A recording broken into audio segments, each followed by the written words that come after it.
Is there a reason that there's, Yeah. I run a nonprofit men's college team right now to try to have a couple of freshmen. So PhD is there a reason that there's a big black screen that says Mario Olson on it? All right, I'm sorry, guys. What Is was there that, a John? reason there's a big black screen with your name on it, Murray? That shows nothing? Yeah, I'm always like that because Been Your redacted. personality, you know? because I'm in the big one. This I is see where you I then. am. I'm just wondering why the other one was there. No, this is because I drive the meeting and we use Laura's computer as the recorder. And so that people can see the room. Yep, because we're super high tech. Yeah. Okay, we're all recording, so now everybody else gets to know too. All right, with that, we'll call the February 17th Middleton Tourism Commission meeting to order, with the first item on the agenda being approval of the minutes from our January 20th meeting. I'll make a motion to approve. I'll second. All those in favor? Aye. All right. Let's get approved, lightning fast. Next item is the state bar grant, which I will recuse myself from. Thank you. And there are 2 copies of the full agenda, and the rest are just top sheet if anybody needs them. All right, so the first grant that we have up is the Wisconsin Bar Association requesting a tourism marketing and development grant. The State Bar of Wisconsin annual meeting and conference is requesting $3,600 in tourism marketing and development grant for their event set for June 2028 at the Marriott. They are expecting 360 overnight stays with 450 people in attendance. This conference operates on a rotation among 5 cities. The 2028 budget is not finalized, but the last budget included $6,500 toward AV rentals. This grant application requests that the grant dollars go toward boosting the event. It doesn't include recommendations, but with that, the grant funds can go toward AV rentals as well as speaker fees and marketing.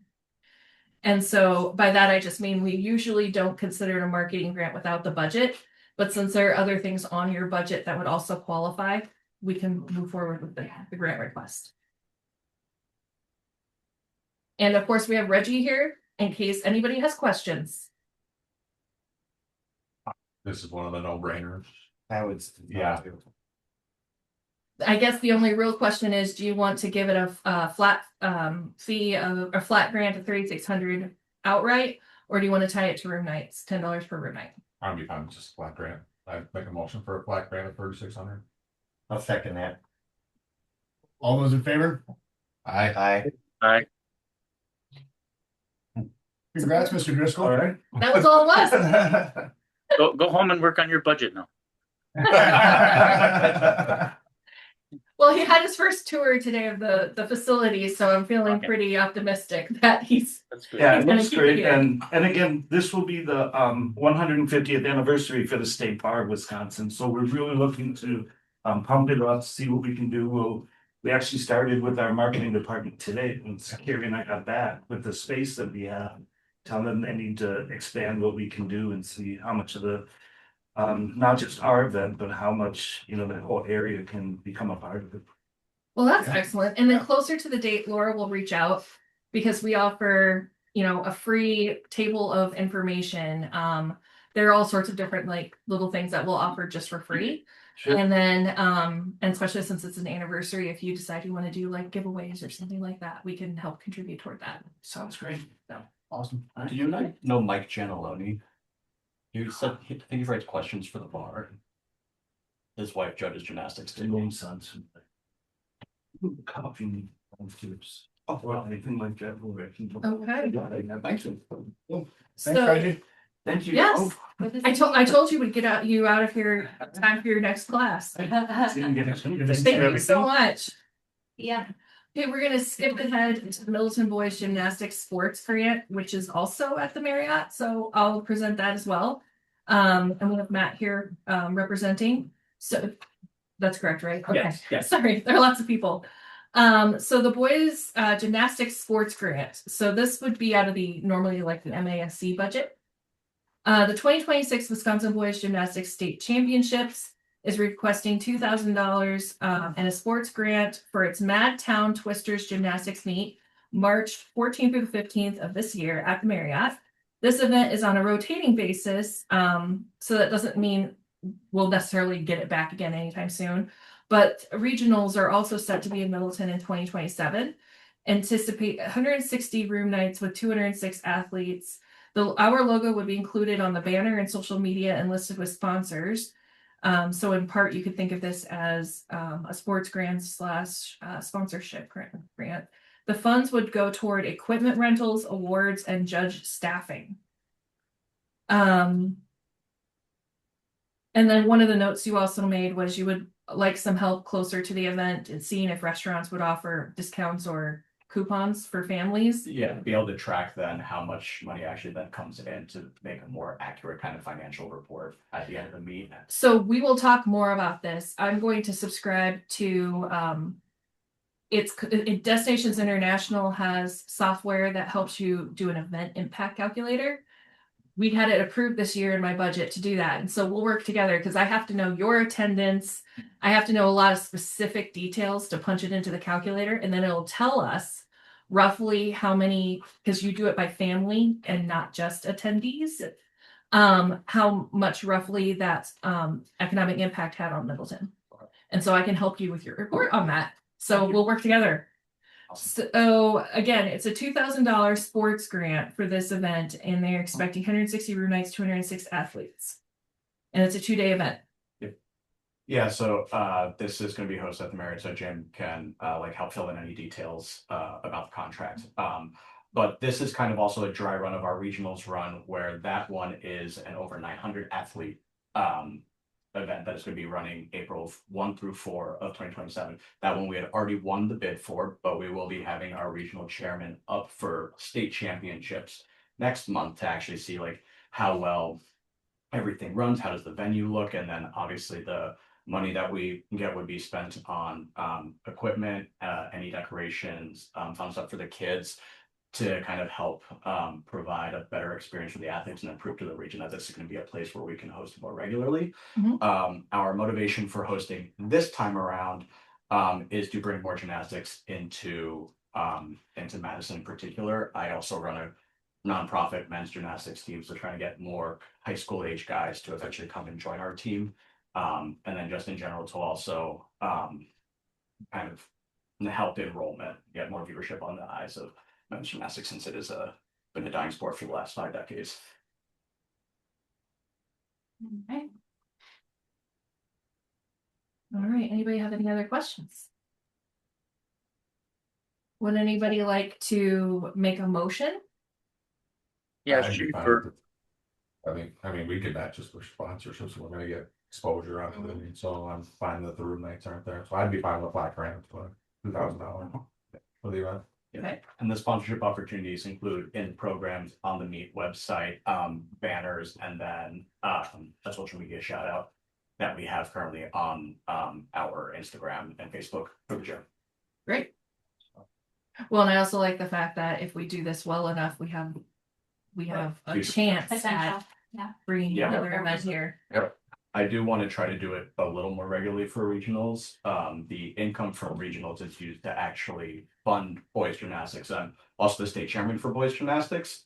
So we do stuff to help reimburse athletes for like nationals travel, get more coaches registered and help pay for that. But the income from regionals helps us be able to afford that to them. So that's a funding mechanism that I try to make in every 3 to 4, maybe 5 years as we go through, because it's a big process through regionals. So for regionals, we're fighting with Kentucky, Ohio, Indiana, Illinois. Like it's a collection of about 6 to 7 states, including Michigan last year.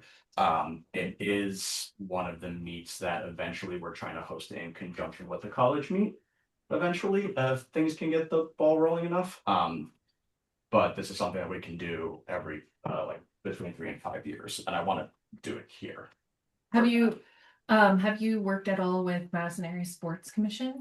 That's who pointed me in the direction of Jim. That's Okay. actually how me and Jim got. Okay, perfect. Brandon is the one that we've been working with mostly. Okay, because we work with in fact, we pay them to help with sports sales, but we also work with them through our grant program. So perfect. All right, do we have a second for $2,000? 1 second. Jose, thank you. All those in favor say aye. Aye. Aye. Any discussion? Or anybody say no? No, nobody, because we're all here. Great, good. it passes. Awesome. Thank you. Okay, Thank you. thank you so much. Thank you. I'll probably send out, I forgot to tell Reggie this, but I'll send out letters probably by Friday. Okay. Usually takes me a few days to get everything coordinated. And that'll just give you an official notice, and we still ask for a post-event report, but since you want that, this will work perfectly. Because I'll ask you some questions and then I can help you as well. Sounds good. Thank you, guys. Thanks Thank again. you. Thank you. Okay, I don't see Jolynn yet, so Was she coming virtually? she's coming virtually because she has another mini meeting right before this one. So I think we can just go back and start from the top and do hotel updates. You want to take back over, Jim? Some updates. Yes, I haven't thought too much about this. I guess, generally speaking, I think this year's starting out about what we expected. I know, our budgets were more rational this year. So we've been very much in line with that and ahead of prior year. At all three hotels so far for January and thus far in February. So from that standpoint, it's been pretty good. That's good. Yeah, we January we started off a little bit back to budget. We were a little bit aggressive in January, but we still exceeded January from the year prior. So that's positive. And then this month in February, we're going to exceed budget by, I don't know, 80,000. So it's been a solid February for us. And that is increased over last year as well. So we're not just beating budget, we're beating last year too. So overall, pretty positive. I've seen lead volume pick up in the last probably 3 weeks or so. Not really sure, if that was a matter of people holding their RFPs, in the second half of last year, because remember we were talking about kind of a slowdown in booking and in sourcing that was occurring. And maybe these people now, are feeling more confident that they can farm out these RFPs, book the program, and not have the concerns about certain things that were going on. Or if it's just an uptick in activity. I'm not sure where it's really stemming from, but either way, it's positive news. And yeah, March is looking like it's going to be pretty decent for us as well. I think the WIAA tournaments are going to perform like they did last year again for us. Yeah, that's about all I have for updates. Okay.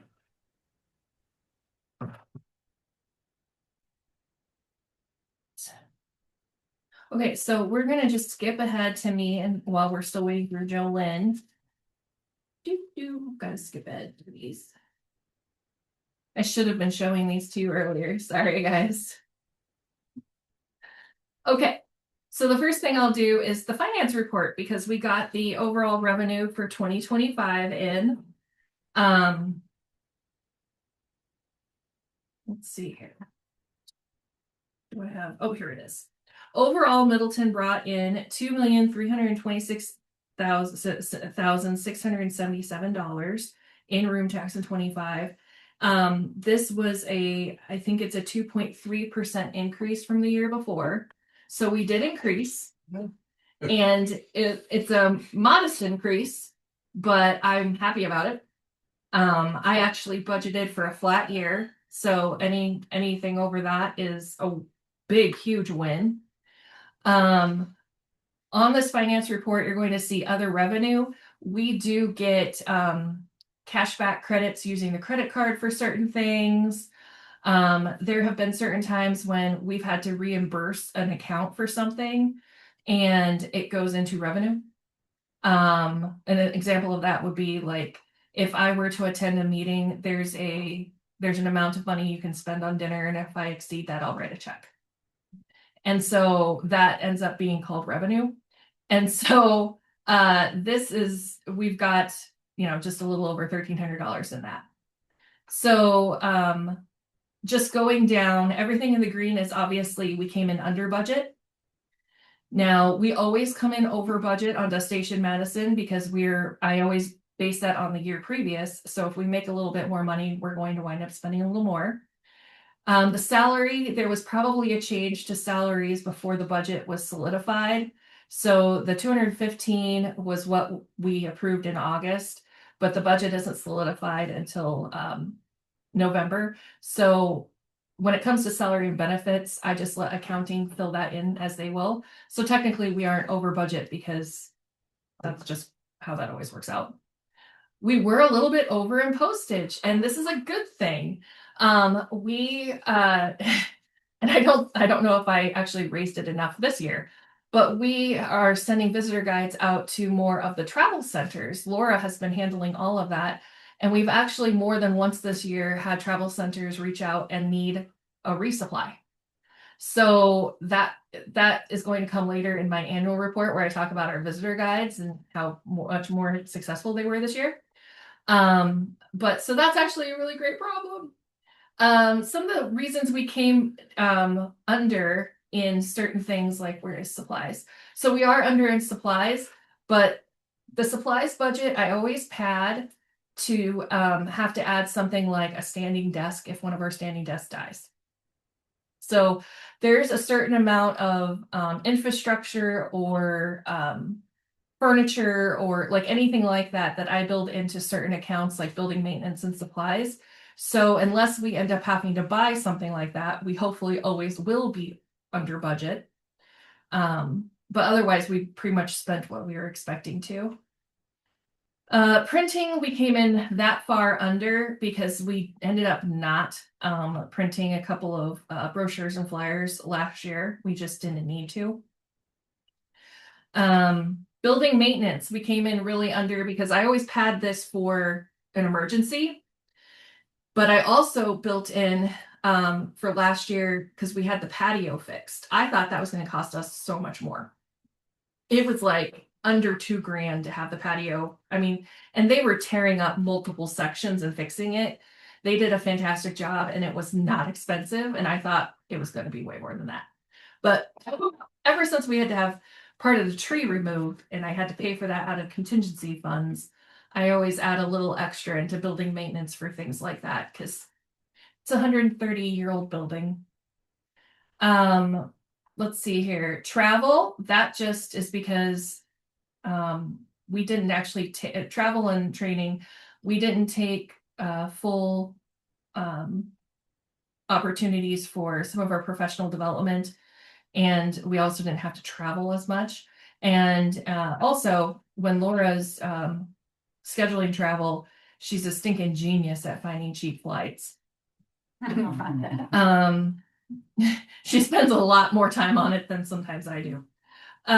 Utilities, we have I actually lowered that again this year. Ever since we replaced the windows and the subfloor back here, our utility bill was more than cut in half. Yeah. I'm still leaving it there like rough because it's always nice to have padding because other things can come out of utilities too, like if our HVAC system ever dies, please never. Research, the reason that is because we did not do the strategic plan last year. We finished our org assessment in December and we bumped the strategic plan into 2026 and that's about $17,000. And so that's why that's so high. That just got rolled over into this year. And legal fees, the year before when we did the trademarking, it took almost that whole amount. And then last year, we just didn't have that much that we had to contact a lawyer for. Of course, we didn't touch contingency, which was great. So in the end, we actually are, so net revenue over expenses for 2025 was $426,080. And that goes directly back into our tourism fund balance. And I had to do like a little mathing because when I did this, we hadn't paid Destination Madison yet. There were some grants that hadn't gone out yet. And so as long as all of my math is correct, this is what is in our total fund balance. We are at over $4 million. And so we really do have to look at opportunities to spend that. According to the state, I'm allowed to keep up to 2 years worth of operating costs in reserve. And I will, that's the hill I'll die on because we had a flood in 2018. Marriott was under renovation in 2019 and we had 2 years of the pandemic. And now we're dealing with tariffs, making everything cost more and making conferences ask for more in grants. we haven't had a normal year since I've lived here, and we've had to either apply for grants or dip into the tourism fund balance. So as long as we keep about 2.5, then we could have another, I'm not going to say it, we could have another bad year and not have to stop any of our grants or marketing. And so, but that leaves us with a fair amount. Now, this year we are going to purchase a vehicle, which we'll talk about at the end. And we did put aside $60,000 to do a really cool statewide campaign that I want to talk about later in another couple of months. And when we approved that budget, it was to come out of the fund balance. That still leaves over $380,000. So in the overall fund balance. And so some of the things that we have been looking at, and I'm just throwing this out there, and I know that I'm making this now public, but you can't hold me to it. I've reached out to different people in the city with some projects going on and saying, I know you have this project. Here are some tourism related things that we could help contribute. And I'm looking for other things. There has been, and I do want to address this part publicly, there has been some question on why can't tourism do something like pay for extra sheets of ice? And the reasoning behind that is a private company. I can't do that any more than I could give Jose money to double the size of Hubbard Avenue Diner, which is a tourism draw. Every person who walks into the visitor center says they've just been there. But it's a privately owned entity. And so that is the reason we can't just do that. We could do a sponsorship. Like if they had a foundation and they're raising money and they needed to, and they're like, you know, they have a community space. If they had a community room, that's a venue. And we could contribute toward that, you know, up to a certain amount, right? But we can't just build sheets of ice. And so when we're talking about how to spend tourism money, it has to, by law, be spent on marketing and tourism development, because we also don't take in money from anything else. We don't have merch, we don't have memberships, we don't have partnership fees. So we don't have a second bank that we can pull from to do other things. And so, but in this case, we're looking at ways of how can we help the community. And so if you hear any like ideas floating around, don't make promises without talking like amongst ourselves, right? But at the same time, send those ideas to me so that we can start having conversations about, does that qualify as a tourism expense? Because, Jose? Mary, sorry. Will the Middleton night market qualify for what are you talking about?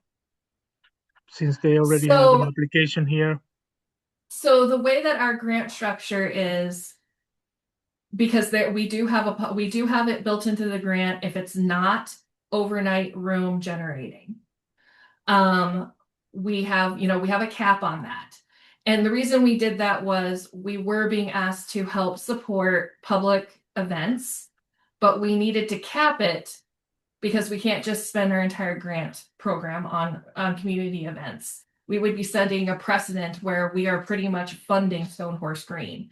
And when it was built, we said we can't fund Stone Horse Green events. That's not tourism, that's community.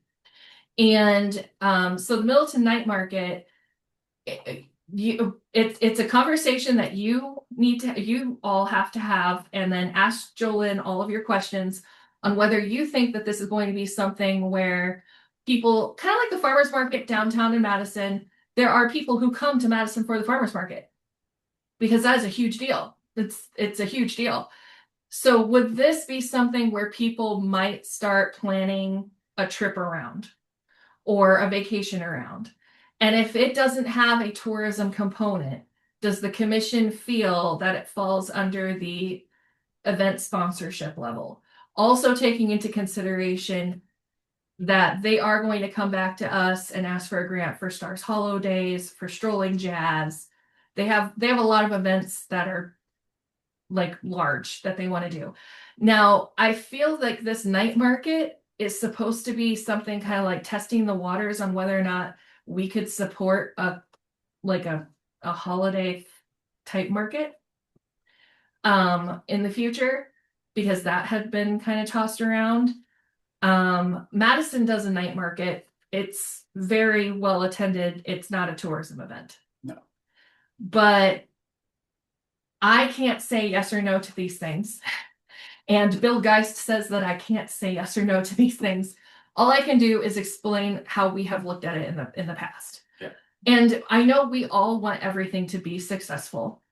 And you can also choose, like, if you want to give more, you guys have that right. You control the money. If you want to give less, you can do that. No one would question that. But it's a very, very fair question because I don't see it necessarily as a tourism event. But it does have a community building aspect to it. That might, how do I say this? It would positively influence how people see Middleton. And we've had this conversation before when we were talking about strolling jazz and everything. We want to live in a city that has events because that's when you know it's a thriving city. I mean, I look at some of the tiny towns that have like events going on all the time. Now, again, usually that's a chamber or a committee that's doing it. It's not tourism. Right. But at the same time, where would that little community be if they weren't doing something like that? And so it's how you guys want to approach that. And also remember, there are two things. One, if you do something, there's a precedent behind it. People are going to start having expectations. Two, you are also not held to that. You are a commission that is independent of all of that. And you get to change your mind year by year. And so, but you have to be able to explain it because it can't just be like, I like Bob, but I don't like Bill. Right? Right. That's why the criteria has been. The criteria have been. Because otherwise it's all object, we're kind of, we can be looked at as picking favorites in a sense, and it should be a little bit more straightforward than, minority report, like, well, but if this and but for that, and then you get it, or it's too, it can't be that wishy-washy. My initial thing when I first read this and stuck out to me was, the only live music venue that we have in Middleton has live music on Thursday nights, and it's a private business that they would be then competing with. And the guy's sitting right next to me. Yours is on Fridays, aren't they? We have it on Thursdays and Saturdays, and Okay. it's Sorry. Thursdays aren't as I regular. was like, did I not know that? Thursdays aren't as regular. Like I already have 2 Thursdays booked for this summer. Yeah. I mean, they have music on Fridays, Saturdays. Yeah. They have music a lot over there now. I'm getting the grant up because welcome, Jolyn. I just saw that she was up, so I want to add. So I just finished the finance report. Did anybody have questions about that? Okay. Well, so what do you consider though? What do you consider to be your? Okay, so if we hold back 2 years, that's about 3 million, right? 2.5 to 3 million. We could do full operation. $1 million of excess. Yes. Okay. I just want to clarify where we're Yeah. at. Minus whatever the car costs us, 50 grand or less, which is going to be a conversation at the very end because it's a thing. It's a whole thing because it has to be hybrid. Okay. Jolyn. So these, they can get it for a year, right? They'll put on that many miles. Yeah. Okay. Don't jump ahead. Remember, I have to write the minutes for this. Okay. Now we are on to our final grant for tonight. Jolyn Rorda with the city is with us. Jolyn, we were discussing it a bit before you hopped on, only because it wound up fitting in with my finance report in a discussion about how grants are used. I'm going to give it over to Jim. Oops. As I find my paper, and then I can scroll through this as we go too. It's for Middleton Night Market. All right, it says the city of Middleton is requesting $3,000 destination partnership event sponsorship for the Middleton Night Market every fourth Thursday, May through September, for 5 total events from 5 to 9 p.m. in Stonehorse Green and on the closed street around it, which would be Hubbard and Aurora. Of this, $1,000 will be used towards marketing and tourism DMAs, specifically Chicago, Milwaukee, and Northeast Iowa, and $2,000 will go towards the cost of bands and sound equipment. They're inviting 30 to 40 vendors to set up booths of homemade arts and crafts, clothing, decor, and food. There will be food trucks, and 2 bands will perform on stage each night. Hope to draw 1,000 people for the first event and grow target demographic of young professionals. And then in the grant application itself, it does go on to kind of discuss a little bit what they're planning. It says 2 bands will perform each night. By the way, it's 3,000 total, not 3,000 per night. I feel like the way I wrote that almost sounded like per night, but it's 3,000 total. The lineup will include some of the area's most popular bands. This one I wasn't quite sure. Work and singing along. Okay, singing along to Beatles tribute Madison Mystery Tour. I don't know what that means. The magical mystery tour was the Beatles, so there must be It's a big old tribute band. Oh, Madison Mystery Tour is the name of the tribute band. I got you. Okay, so sorry. That just tells you how little I know. brush up in the Beatles. My father would be so upset right now. Okay, and then what else? There was something else in here I wanted to point out.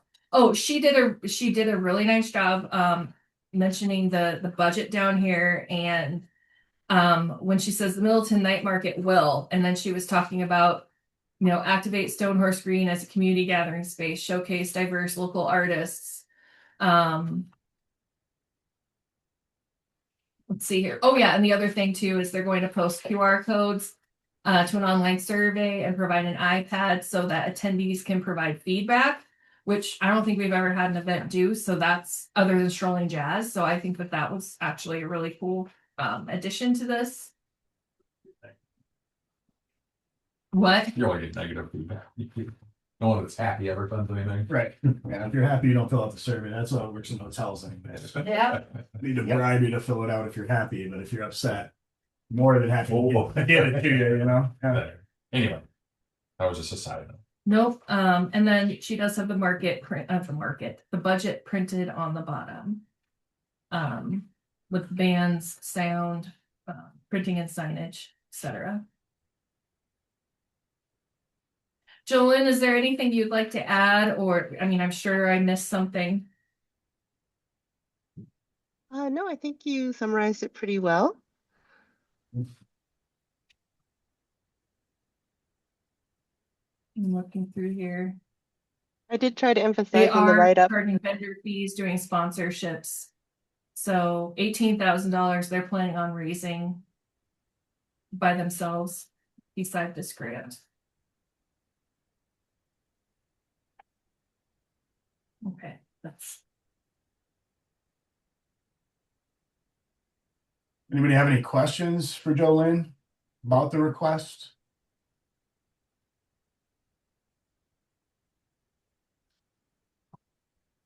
Anybody want to offer any thoughts?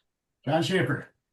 Yeah, I just, I think it's a great idea. Like you say, it's not about people coming in and renting rooms, but it is an initial attempt to really raise the bar at Stonehorse Green. And I think it sounds like a great idea, and it will bring vendors from other areas and out, and just to raise awareness. So at least for one time, I think we ought to help to start this thing and get it going. So I'm in support of this. Is that a motion, John, or I'll make the motion. Yeah. you have a second? I'll second. All those in favor? Aye. I But you Discussion? asked for discussion Any first discussion? before you ask that. Yeah, we're supposed to do discussion after we make the motion, so that's okay. Yeah. Okay, so we've got a motion for it. Is there discussion? I think certainly the $1,000 towards marketing makes sense. I guess my question is that enough? The other $2,000, I think is a more questionable expense. For Visit Middleton, but again, along with John, I think sounds like a great addition to the city to highlight Stonehorse Green and that. But that would really be my only concern. And to me, it's a little bit about the precedent where, if we end up getting this type of request real often, is it really fitting into our charter. So, I mean, that would be my only question is on the marketing. For the $2,000 outside of the marketing. Well, if I one comment that I've thought of, I heard you guys a lot talk about, we've had a number of people come in and said, we brought this group that we want to bring to Middleton for a few years, because I was here a couple of years ago and had an incredibly good time. So at some level, it strikes me there's an indirect sense of marketing that goes on. That the more people you draw on, the more people you think that Middleton is a great place, word of mouth might spread. So Sure. yeah, I don't want this wouldn't necessarily be a regular thing, but I think there's some very good potential for a little indirect marketing going on.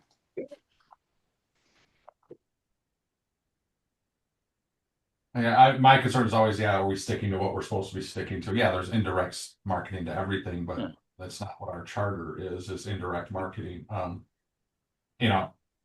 guess I would be more into like if it was a sponsorship. I'm not, if they had some proof of this many room nights, I don't know, I find that hard to believe. I'd be more of if it was the Visit Middleton night market and some sponsorship dollars, I guess I think that would be more realistic than room nights if we had a part of it. So you are in favor of, like, for instance, the $1,000 marketing as a sponsorship. As a sponsorship. Jolyn? Our name on it somehow or in the marketing. Okay. But I don't, not sure if I buy the room night generation or not, especially this early on. Okay. Jolyn, you had your hand up? Yeah, I would completely agree. I think in the first year, it may not be that you see that, especially like the first event in May. People aren't going to necessarily right now have time to get rooms and stay overnight for this. What I had tried to describe in the application was that it's more of a long-term goal for this, that this is something that when people start to know, just like people know now that Madison has night markets, they know Thursday nights in the summer, Middleton has these night markets. They may be coming up for a weekend and they may extend their weekend because they want to be here Thursday because they know that's when there's something really cool that happens in Middleton.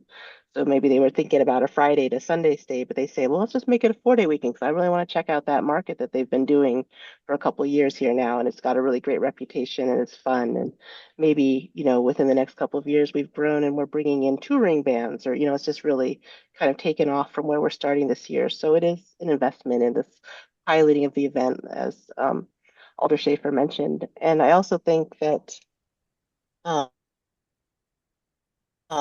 Oh, you just cut out. Sorry. oh, sorry, am I still here? Yep. Okay. Yep. I had also mentioned, I think maybe just in my email, that I did feel like 1,000. My reading of it was that we were limited to a $3,000 ask, and we do need support to launch this, to have the entertainment. That's an important part of drawing people to the market generally. But if you're willing to do something more like what you did for Stroll in Middleton, where there was $2,000 marketing and there was still funding also for the entertainment, I mean, I think, I certainly wouldn't say no to having more money to spend on destination marketing. I think the more we can do that, the better. Okay, so what she was describing is in our criteria, we have a cap, but for Strolling Jazz, we broke that cap and we allowed $3,000 toward talent and $2,000 for marketing. And we took some money from tourism, marketing and development and some from destination partnership. While our criteria says that for a non-room generating event, your cap is $3,000 and you can't pair it with another grant. So for Strolling Jazz, we did break that because we were trying to help get that event going, and we did that for 3 years. So that's what she's referring to.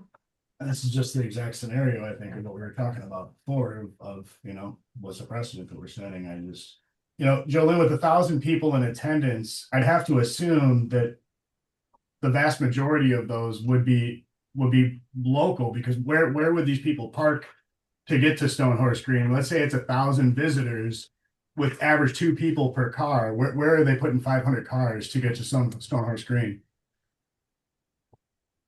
Like, Well, if this became where you're truly drawing people from Chicago, Milwaukee, and Northeast Iowa to see these bands, I would assume that then they would be parking at a hotel because they would need parking and a hotel room, but we're already saying Yeah. on the front side that we really don't expect this to generate room nights. So I guess that those two things don't jive for me, but Well, I mean, I think I am saying that I think it could be part of generating room nights. I don't think that people necessarily come here just for this event, but I think that people would add this on to their trips. okay. And I think that overall it encourages people to come here just because of the reputation building, and what it's doing for Middleton as a place that has these kinds of things. I think we think of a lot of places that have, big cities that have markets and have neighborhoods that have events like this, and it draws Sure. people to want to make that part of their vacations and their trips. It might be hard for us to know that someone came here specifically for it. It's not, like you say, it's not like a conference where we are reserving a block of rooms. Yeah. So we have like a real clear picture. So it's going to take a little bit more to suss out whether or not, that's through the surveys, getting people, trying to get people to be willing to do surveys. Strollin used to be very successful because they were aggressive. Um, one of the volunteers, Tony, would go up to just about anybody and ask them to do a survey on paper. And since we moved to more digital surveys, it's been harder because people are a little bit less likely to do that. But I thought the iPad would be a good way to kind of, go up to people and just ask people if they'd be willing to take a minute and tell us a little bit about, what's brought them to Middleton, especially sometimes you can kind of sense when they're not local, and try to kind of catch people. But, I agree with all your points. I think at first it's going to be mainly local in Dane County, but I think that it has the opportunity to really grow. Okay. And I do think we have a lot Thank of you. parking downtown. John has his hand raised. Yeah, they park from in front of my house all the way down to the brewery on both sides of the It's like 300 cars I'll right have there, a and I sign can't out get out of my there. driveway. Yeah. You know, Imagine a football game. I understand about the $100 precedence and strolling. I think this is a good idea, but I think we ought to stick with the original motion. And I would encourage we improve it, but we, give it 1 year to get started and see how it goes, and before we break more precedences. I'm sensing some hesitation among some of you. So my original motion was for the 3,000, and I think that's what we ought to do.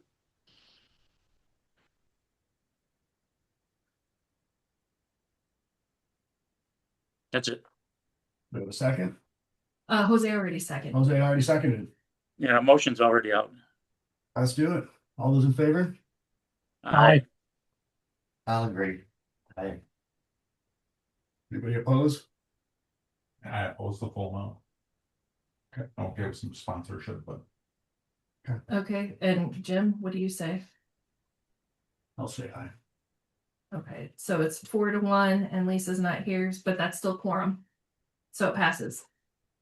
Mhm. All right. Jolynn, I will send you a letter hopefully by Friday.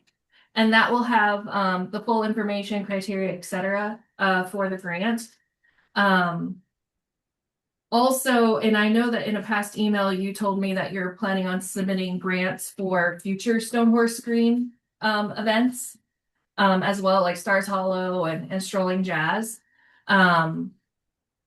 Whenever you get a chance to start those, it would be great to have them as soon as possible.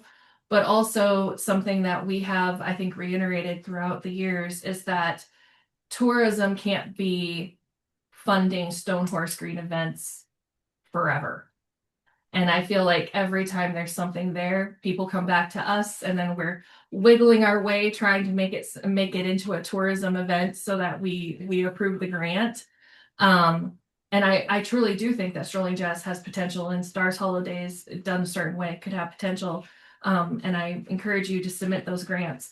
But please do also think about that I know that your job is to create events in Stonehorse Green, and it can't be easy not really having a budget for that. Like, you're given a mission, but not really given a budget, and you have to go and find sponsorships and grants and everything else. But tourism, hotel tax dollars cannot legally be spent to finance a community space that is largely about community. It has to have tourism potential. And at some point, I feel like the commission is going to have to start saying no to starter events. Because we did, after 3 years of Scrolling Jazz, we did say no because it wasn't being spent on marketing the right way. And so before you submit that grant, definitely come with a marketing plan for us to consider that one again. And I see your hand, sorry. Oh, yeah, no, I appreciate, well, first, thank you very much for approving this current grant for this cycle. I just want to say that actually I wasn't intending to submit for Strollin. You had agreed at the beginning to maybe support it for 3 years, and we didn't apply after those 3 years because of that. So I felt like that you know, followed through and appreciated that you did that to support that event and try to help us get it to turn into possibly being a tourism event. And I felt like I was in agreement with you that it just doesn't really work in that capacity. So that's why we didn't apply after those 3 years. But the ones that I would like to apply for are ones, again, that are more like you're saying, we're piloting new things because I think they have tourism potential. And that would be the Stars Hollow and the new night market, or sorry, holiday market, which I think it could be, you know, kind of like a Chris Kindle, like a very large holiday market that I Yeah, and think I'm could draw excited people. about that potential. Yeah, so I'm very those are excited things, about and that. that's I'm really trying to be respectful of your purpose and, you know, your charter, as well as, you know, what I'm trying to do, and kind of find that place where we you know, share a mission. So Great. thank you. Well, thank you so much. And again, I don't envy anybody who has to fundraise. So right. we'll send you a letter by Friday. Criteria for this will be actually pretty easy because you don't have to gauge hotel rooms or anything. And it's not going to be quite to the level of Strolling Jazz where you had to go around with a survey, but we will ask for some feedback. And I think the QR code is going to probably take care of half of that. And I think that that's a really smart way of approaching it. And hopefully people will do it. And having the iPad or having somebody talk about it too, because I will warn you, there are a lot of QR scams. You know, people will put up a QR code and it takes you to a bad place. And so there are people who aren't using them anymore because they're worried unless it looks very official. So definitely don't just like print it out on a piece of paper. I would make sure that it looks like a truly official thing. And if you need help with that, like Maggie could give you help. We can help you with printers or anything like that too. Or just like finding the right, I don't know, material to print it on so that it's not something someone could do at home. Absolutely, that's to a make great it more tip. official. Okay. All right. Well, Thanks. thank Good you night. so much. You were very patient with us. Thank you. Thanks. All right, the next item on the agenda is the 2025 annual report. Okay. Buckle in, everyone. I'll try not to make this last 1,000 years. So it's a 25-page report, and I tried to create a PowerPoint presentation for you all so that it wouldn't be so long, but it's a 21-page PowerPoint. But we're going to zoom through it. And what I'm going to tell you is right now I'm still proofing the final report. Last year, I uploaded the PDF on our website. So if you go to our website and you type in annual report, you'll see 2024. This year, I'm going to upload 25s, and then I'll send you guys the link to that in the city and anybody else. So it's open record. So anybody who wants to dig into the data, it's welcome. But then that way you don't have to necessarily sit here and listen to the whole thing. All right. I practiced this so that I could do it.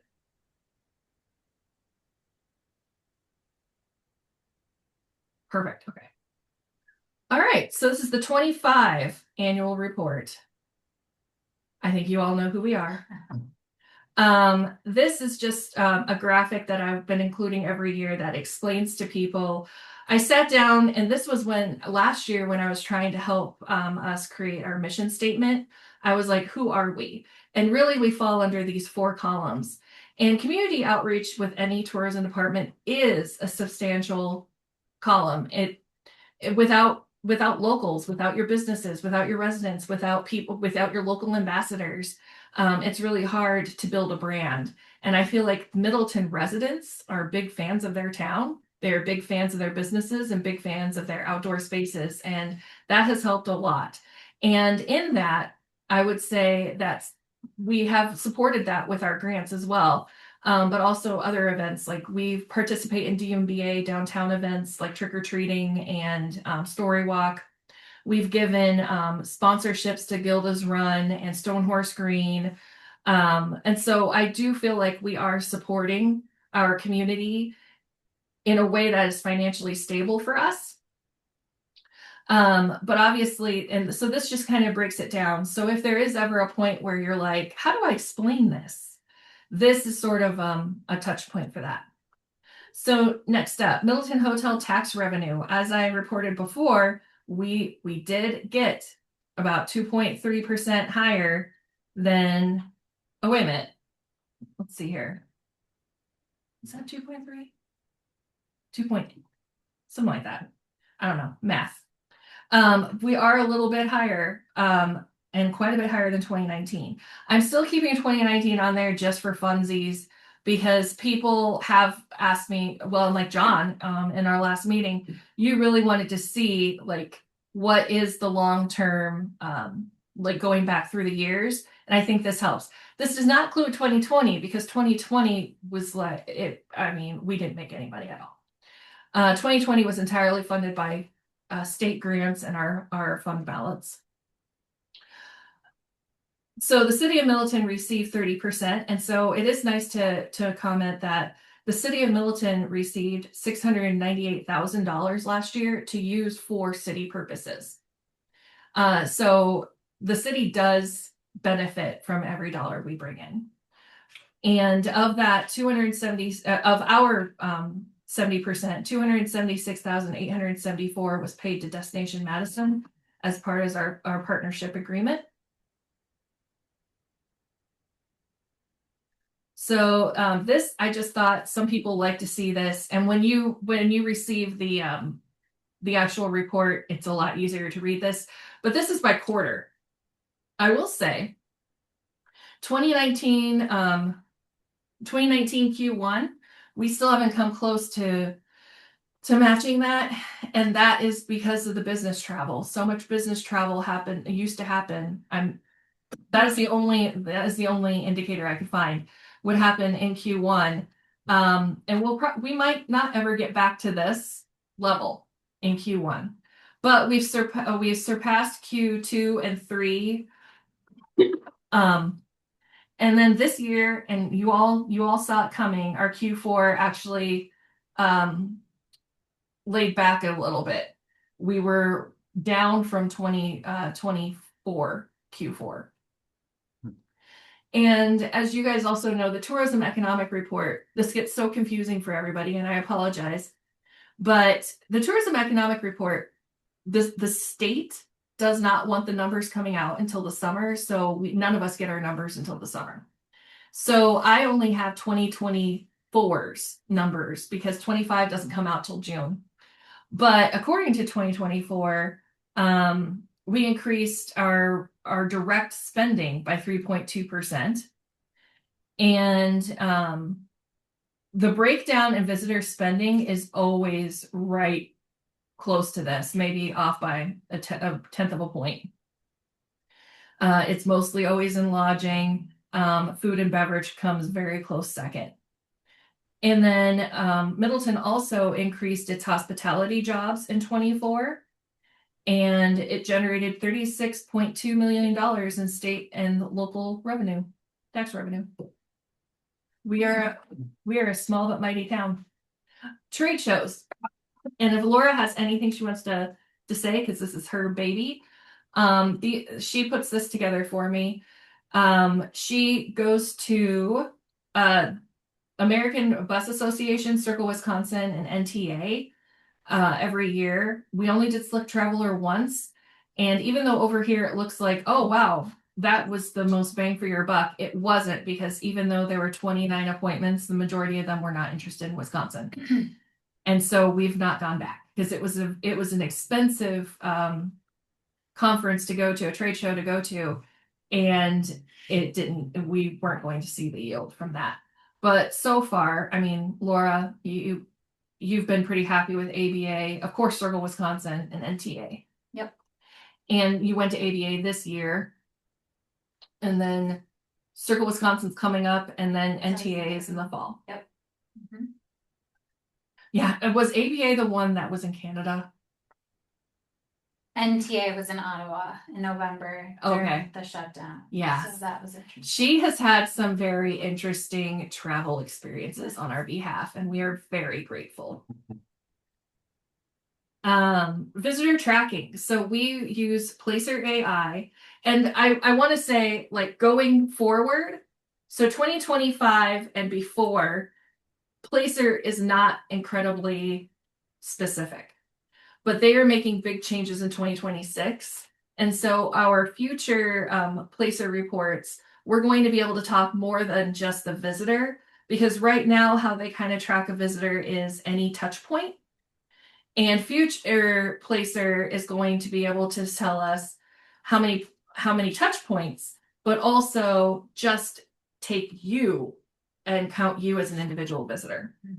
But I will say that not a lot has changed. There were about 12.4 million visitors, according to Placer, in 2025, excluding Madison visitors. So we do exclude them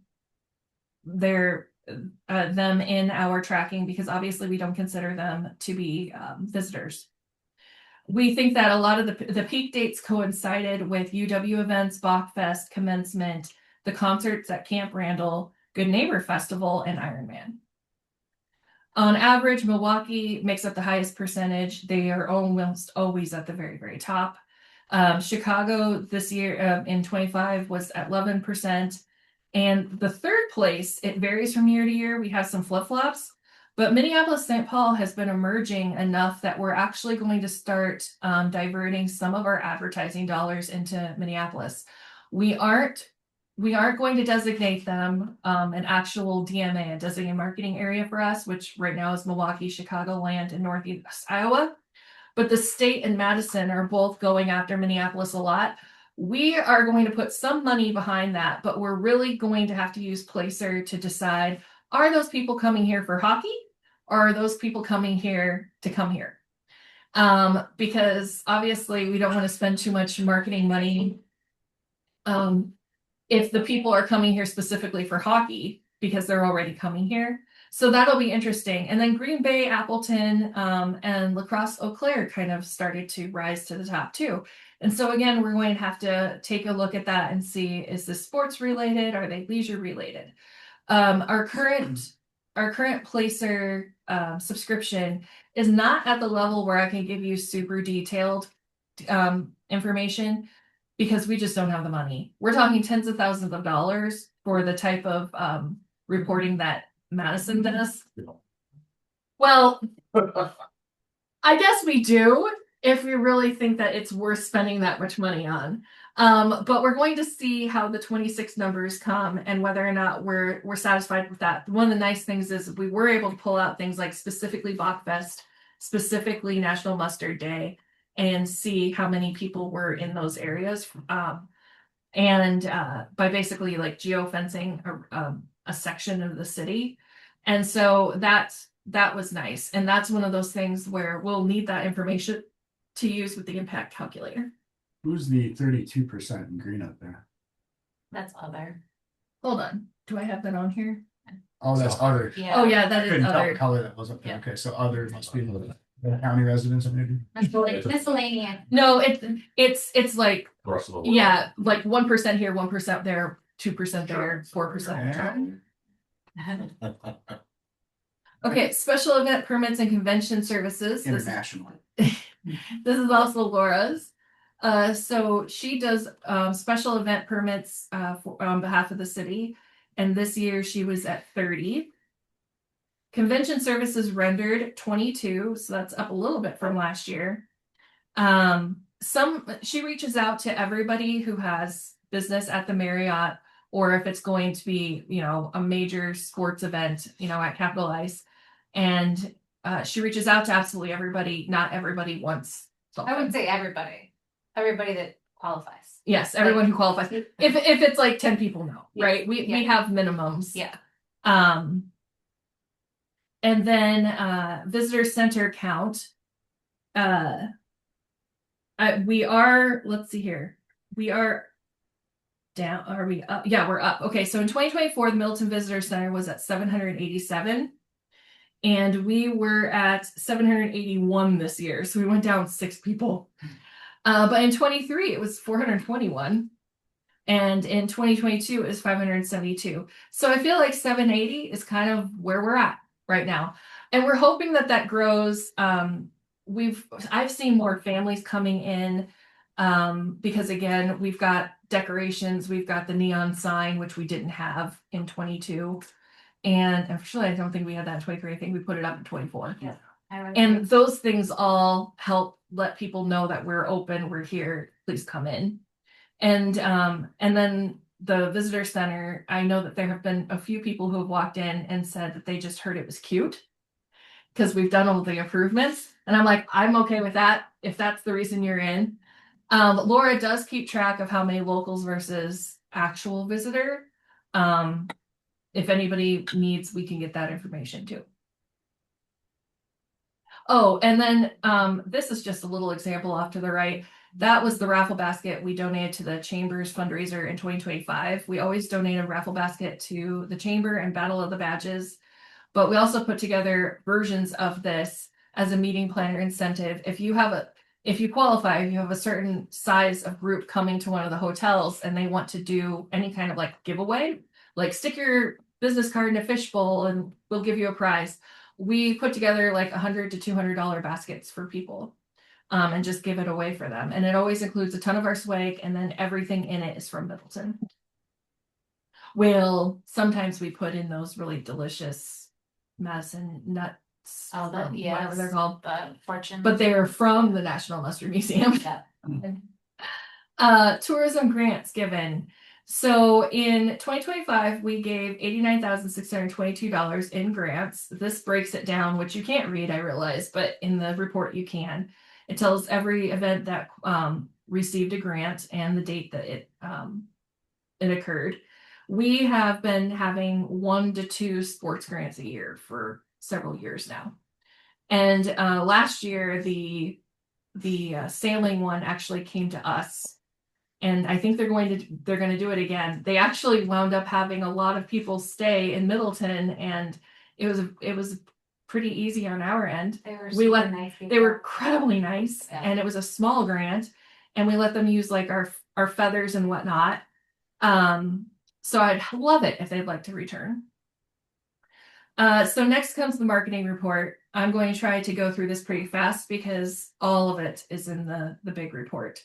But this kind of gives you an indication. We spent almost $500,000 just on the marketing and advertising side. Of that, we do a substantial amount of in-house print and digital, and this is what I do. So when I'm writing or designing an ad for a meeting planner or leisure like Travel Wisconsin, I really do like the fact that more and more publications are leaning toward advertorials. The one on the left is an example. Illinois Meetings, we just started them in 2025. The top is an advertorial, the bottom is an ad. So I paid for a full page, but we were able to split it out. And I really like that. I like that. It gives us more of an opportunity to talk about the destination. Here's some more examples. In 2025, we did a couple of brand new things. On the far left is Travel, Taste, and Tour. We did a full page advertorial with them. And basically I write it, I send them, half a dozen photos, and they choose what works best with their with the layout. And on the far right is Leisure Group Tour magazine. And that was sort of their theme was creating an itinerary. And so we gave them like 3 different days of one's outdoorsy, one's restauranty, that kind of thing. And that's the visitor guide in the center. Visit Middleton staff place ad. If you want to know where we're located, I separated it out for you, meetings and group. And please look at this. If there is a meeting planner publication out there that targets the Midwest or targets our region that we're missing, let me know. And I'll look into it, and maybe we won't have the budget for it this year, or heck, we could just go into our contingency fund or whatnot if it's something really worth it. And then leisure, I will say 26, we aren't doing the Brewer's Yearbook because I've seen absolutely nothing from that, but I am going to do more with Midwest Living, because we were seeing weekly visitor guide requests based on clicks from the Midwest Living online ads or stories. So that has actually been very successful for us. Also in-house marketing, Maggie put this together. So she works with Belter and Lincoln on the sweepstakes. She handles all of these little giveaways that we do that you've seen, like Bachfest, Valentine's Day. She handles all of that. Social media posts, e-newsletter distribution. And then this gives you an idea of the different giveaways that she did in 2025. Not all of them were on both Facebook and Instagram. Like Sip and Stroll, she just did Facebook. And sometimes that's just because of the audience, or because it might be difficult to do an ad. Our followers did actually go down a little bit. I can't remember what this was in 2024. But some of that is also Meta getting rid of more and more trolls. So we might see some things going down just as that's happening, and it's going to continue, hopefully, to happen around elections. But our Instagram followers did go up. And I really like the fact that our active subscribers for newsletter, it's up to 13,000. We did a massive culling a year and a half ago where we brought it from like 27 down to 11. So if you hadn't opened our emails in like 5 years, if you hadn't done this and this and this, we culled you. Yeah. And so we're up again from that. So that's great. Google Analytics, number of website visits. Now our website views, I can't remember what it said last year, but this is down, but so is Destination Madison's.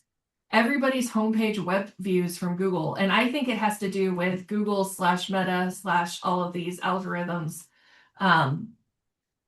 Facebook algorithms changed a lot last year, but we do pay for word search on Google, but there was just a lot going on. And because Destination Madison also said that they saw a big downturn when they gave their presentation. Our biggest one is always the landing page and stay, which is exactly what we want. We want people to go to that lodging, but then there's things to do. And this is new this year. A couple of events went up. And location Tinseltown. Maggie did a reel on Tinseltown, which was a holiday pop-up bar, and it went wild. Yeah, people were so excited about that. It got so many hits. It's big every year. Yeah, and I think last year was the first time she did the reel. Checked it out, have you? Visitor guide Visitor guide distribution is also up. So last year we ordered 9,000. We normally ordered 8,000 guides. Last year we ordered 9,000, and we shipped over 1,600 and distributed over 7,000. We did have 320 left, which was more than last year. But last year, since we had 1,000 left, we ended up actually distributing 835 more guides than the year before. So when people are saying, and this is the print edition, so when people are saying print is dying, it's certainly not for us.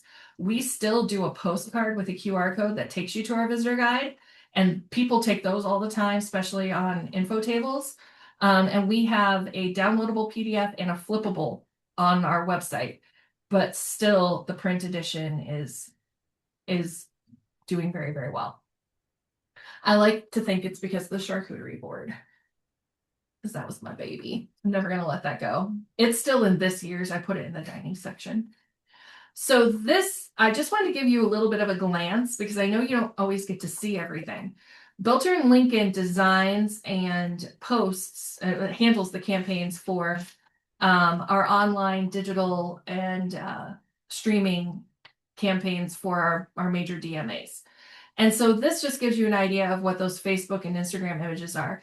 And it'll say like image 1 and 2 and refresh. So we do different flights. And if a photo is a photo or a reel, because some of these will actually, like, I don't have it hyperlinked, but they are actually videos. If it's not performing super well, then we'll switch it out. And 2 years ago, for instance, none of our golf pictures were performing, and we weren't the only ones. I talked to other destinations. People just see golf, and unless you're specifically looking for golf, they weren't clicking on it. And so we swapped them all out for that really cute photo of Mike Davis and his wife at the Mustard Museum, and they started skyrocketing. Everybody loves that photo. And so that's kind of what we did. We did a refresh as well because they weren't performing quite as high as we'd like them to. And then we did some reels and some videos. These are on Facebook and Instagram. And then some of these are also on display ads. So paid social impressions, everything was down last year. And some of that was the Meta algorithm. Some of it, we were thinking it was maybe like leftover from election. Election drove costs up, and we didn't really increase our advertising budget enough to compete. And we raised it a bit more this year, but we might have to just come back and look at that and go, we really need to significantly infuse our marketing budget with more. Because we've been kind of staying at the same level, maybe raising it by 5% here or there, while advertising costs are getting crazy. And going forward, the next 3 years, it's going to be nuts because we have every single primary election, everything is going to be a battlefield online right now. And so there is a potential that I'll be going into different buckets and feeding into advertising this year, because it was disappointing. We put in a lot of work and things were down a little. Well, some of it wasn't down by a lot, but some of it was. We also tried high impact mobile display ads last year for the first time ever, and they were very costly and they didn't perform exactly as high as we'd like, and that affected our overall numbers because we were splitting our budget. So in that previous slide here, we were spending less, which is also the reason why this was going down. But this is what high impact looks like. It's when you open up a website and you've got an ad over on the side, and instead of just popping up and like yelling things at you, you can kind of like scroll through. It's supposed to be less annoying to people, but it wasn't capturing people's attention as much. This is an example of our standard display ads, but don't worry, not all of these photos work. Like this photo didn't work for this one because people's heads were cut off. We swapped out some of the photos before these went live, but this is kind of what the campaign looked like last year. And then our streaming video. Those were doing pretty well. Our connected TV and YouTube served 6 million completed views, which is 2 million more than in 2024. So that's phenomenal. Yeah, our videos actually do very well. And I'll even show you the 30-second commercial here in a second. Okay, that's the end of that. In fact, I have to log out so Laura can do it because the sound wouldn't work from my computer.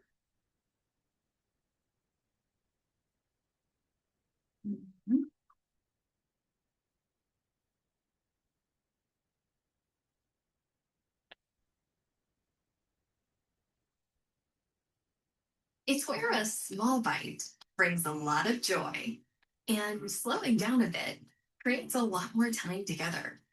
It's where picking up a little something makes a big impression, where a little charm makes a good neighbor, where less traffic means more jams, and where some simple moments make the most amazing memories. It's Middleton. Discover the middle things at visitmiddleton.com. Go ahead. Okay, so those of you online, I was noticing it was very like choppy because it wasn't uploading very quickly. Oh, you got to exit out of YouTube. Oh, yes. And so all of our videos are on our YouTube channel. An easy way to get to that is our homepage. If you go all the way, hold on, I'm going to wait for her to be done because we're seeing weird things on our screen right now. Do I have to get out of Hit this? stop share. That's what I do. And then if YouTube is still going though, your sound is on. So that's the only reason that was coming up. Okay. So anyway, on our homepage, scroll all the way to the bottom, hit the link to YouTube, and you'll see our whole page and all of our videos, and you can watch this year's, last year's, etc. 2026 commercials aren't up yet. We are in the process right now of creating all of the new creative for 2026. We just had our last meeting and approved budgets and direction. So that will be fun. And we are going off of the theme for the 2026 visitor guide, which is make plans to make memories. And so we're trying to come up with cute activations for that too, like maybe like a frame somewhere and then you get behind that and you take a picture. But that will be the theme of the new creative going forward. And like I said, the entire report will be online for you. And then if you ever have questions or if you want to see something, I can share with you like the actual videos and that kind of thing too. Awesome. Okay. I feel like. Last item, tourism vehicle update. Okay, this is also going to be quick. So since I only see you every month, I wanted to, sorry, I'm looking for my paper. I wanted to just give you a quick update on this wonderful project every single time. So to recap, our vehicle is dying and it has been totaled out and it's hard to find parts for it. Rest in peace, Flex. It was a good car while it was. So the City of Middleton sustainability plan requires that we purchase either an electric or a hybrid. Obviously for us, a hybrid works better because we travel through so many, what I would call e-charger deserts. You're not going to find one for a really long time, or it might not be the fast charging one, etc. So you want the option to be able to switch over to gas to get you where you're going. But also according to the City Operations Center, they like all city vehicles to be Fords because they know how to work on Fords. I think they're certified for it. They have all the parts. Visit Middleton needs a vehicle that can fit 3 to plus visitor, so 3 or more passengers plus our luggage when we go to conferences and or the assets, or when we're just transporting things like our tents and our donation boxes, etc. So we were hoping to get something like a small to mid-level SUV. Ford is not making hybrid SUVs right now. And so we have to have a hybrid. It's supposed to be a Ford. Ford isn't making SUVs. This is where we are. So I've spoken to the MOC and I've spoken to the city administrator and I've spoken to the city finance director.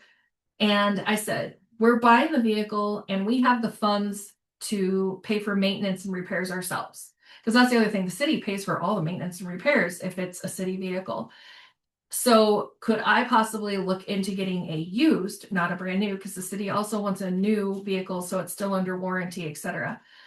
Used hybrid SUV or new, I don't know what's available, that is not necessarily a Ford. And then if there's maintenance or repairs that the cities can't accomplish for us, then we would just be responsible for that ourselves. The city administrator and the finance director, and he was part of it because he is basically, you know, speaking on our behalf that we definitely have the funds for it, said that he is fine with that. And so now I need to go forward and start car shopping, which I hate. So if there is a commission member who enjoys this, I would accept your help so much. John shot a hand up there pretty fast. Nope. Got a hand to raise. You're on mute. Last year, a year and a half ago, I bought a Honda SUV hybrid, and it's fabulous, and it fits all those conditions. I would be glad to help you look at some cars. Okay. Ooh, all Because right. I went to one place and I test drove 2 cars and I bought the second one because that's how much patience I have for car shopping. Yeah, well, And it was so good. I can't do that here. No, that was my personal car. So Honda's low on that price list too, but I'll just Consumer Report just came out. I've heard things about Toyotas and whatever. I don't know. We're not picky. We just I'll help you. Give me a I would call. love their help.